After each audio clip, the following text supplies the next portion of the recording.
চিধা চিধি কথা ধাৰ ধাৰ ধাৰ ধাৰ ধাৰ এটা এটাকে বুকু ফুটুৱাই ফুটুৱাই উৰুৱাই দিব লাগে। প্ৰায় ৭,০০০ বাংলাদেশী বিহুবৰ চন্দ্ৰকত সোমাই আছে। এই গোটেইখিনিকে পৰাপক্ষে দিশনো উটুৱাই দিব লাগে। চিধা চিধি কথা বুকুত এনকাউণ্টাৰ, কোনো পিছফালৰ পৰা নহয়, চিধা চিধা আগফালৰ পৰা ধাৰ ধাৰ ধাৰ। যে আমি এটা কথা কৈছো, এই মানসক যিকেইটা 10টাই মাৰিলে, এই 10টা কোনো দৃষ্টান্তমূলক শাস্তি বুলি কোনো কথা নাই। চিধা চিধি কথা ধাৰ ধাৰ ধাৰ ধাৰ ধাৰ এটা এটাকে বুকু ফুটুৱাই ফুটুৱাই উৰুৱাই দিব লাগে। চিধা চিধি কথা। আৰু ইয়াৰ পিছতো যিমানখিনি আহি ইয়াত অবৈধ বাংলাদেশী আছেহি, আমাৰ আজি মোৰ বন্ধু শৃংখলা কৈ আছে যে প্ৰায় ৭,০০০ বাংলাদেশী বিহুবৰ চন্দ্ৰকত সোমাই আছে।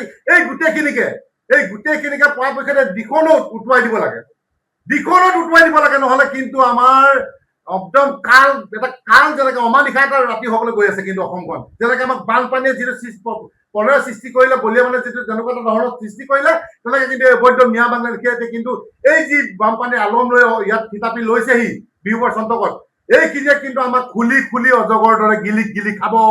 অসমৰ জনগণক কথাই কৈছো যে সময় থাকোতেই আমি যদি কোনো ধৰণৰ সিদ্ধান্ত নলওঁ, আমি কিন্তু বেলেগ এটা বৰ বেয়া পৰিস্থিতিলৈ গৈ আছো। গতিকে মুখ্যমন্ত্ৰী ডাঙৰীয়া, সময় থাকোতেই আপুনি যি প্ৰতিশ্ৰুতি দিছিলে যে অবৈধ মিয়া বাংলাদেশী এটা এটাকে গণি বাংলাদেশলৈ পঠিয়াই দিয়াব, অতি শীঘ্ৰে পঠিয়াই দিয়া ব্যৱস্থা কৰক।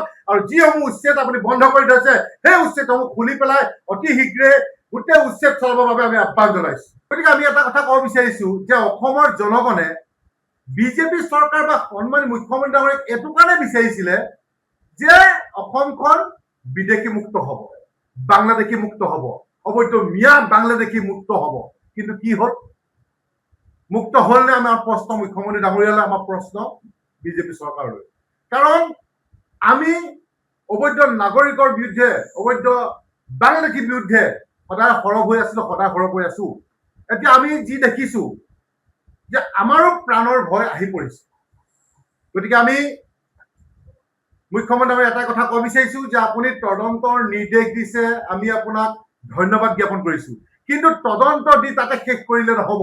আমি ইতিমধ্যে আমি নিউজত দেখা পাইছো, ছচিয়েল মিডিয়াত দেখা পাইছো যে প্ৰায় 10জন অবৈধ মিয়া বাংলাদেশী এই হত্যাকাণ্ডৰ লগত জড়িত হৈ আছে। গতিকে এটাকে ধৰি আনি দৃষ্টান্তমূলক শাস্তি বিহিবৰ কাৰণে আমি অসমীয়া যুৱ মঞ্চই দাবী জনাইছো। দৃষ্টান্তমূলক শাস্তি মানে এটাই কথা ক'ব বিচাৰিছো যে চিধা চিধি কথা বুকুত এনকাউণ্টাৰ, কোনো পিছফালৰ পৰা নহয়, চিধা চিধা আগফালৰ পৰা ধাৰ ধাৰ ধাৰ। আমি সেইটোহে বিচাৰিছো। খিলঞ্জী হত্যাক আমি বাৰে বাৰে হেৰুৱাই থাকিব নোৱাৰো। কিমান আমি ধৈৰ্য ধৰিম? বীৰ লাচিত সেনাই তেখেত সৈনিক নহয়, তেখেতৰ অসমৰ এজন সন্তান, এজন খিলঞ্জীয়া যুৱক। গতিকে আমি কোনো পধ্যে আমি ধৈৰ্যত থাকিব নোৱাৰো মুখ্যমন্ত্ৰী ডাঙৰীয়া।